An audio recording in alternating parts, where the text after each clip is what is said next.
सुनो, ऐसा नहीं है कि सिर्फ तुम ही हालात के मारे हो। ऐसा नहीं है कि सिर्फ तुम्हारी पसंद के लोग तुम्हें छोड़ गए हैं। सिर्फ तुम्हारा एतबार नहीं टूटा है, सिर्फ तुम्हारी मोहब्बत नहीं खोई है। यहाँ सब दुखों के मारे हैं, लेकिन पता है सुकून का रास्ता क्या है? अल्लाह पर तवक्कल कर लेना। छोड़ दो सब। अगर यहाँ कुछ लुट गया है तो तुम कुछ भी कर लो, अगर अल्लाह की रज़ा नहीं है तो तुम्हें नहीं मिलेगा। तुम रब को राज़ी करके अगली ज़िंदगी में उससे यही सब मांग लो। तुम इस दुनिया में सब छोड़ के सिर्फ अल्लाह को मना के देख लो। तुम अभी कुर्बानी दे के हमेशगी की आसानी चुन लो।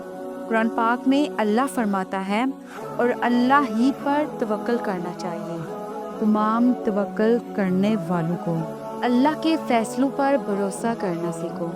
अगर कोई परेशानी तुम्हें सता रही है, दिल उदास है या कोई फैसला मुश्किल लग रहा है, तो अपने अल्लाह से बात करो, उसे सब बताओ और दुआ मांगो।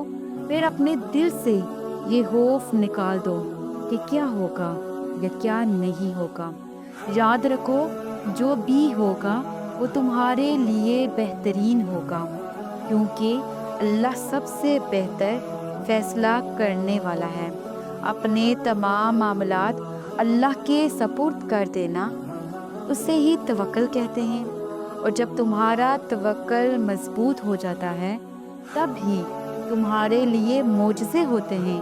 बस तुम्हें अपने लिए मोजज़ों का इंतज़ार करना है, लेकिन मुकम्मल यकीन और तवक्कल के साथ। ऐ अल्लाह, जो भी शख्स ये वीडियो देख रहा है, उसके दिल की हर ख्वाहिश को पूरा कर दे और उसे ऐसी खुशियों से नवाज दे जो उसकी रूह को सुकून बख्शे।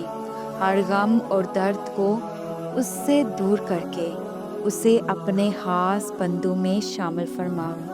आमीन या रब्बुल आलमीन।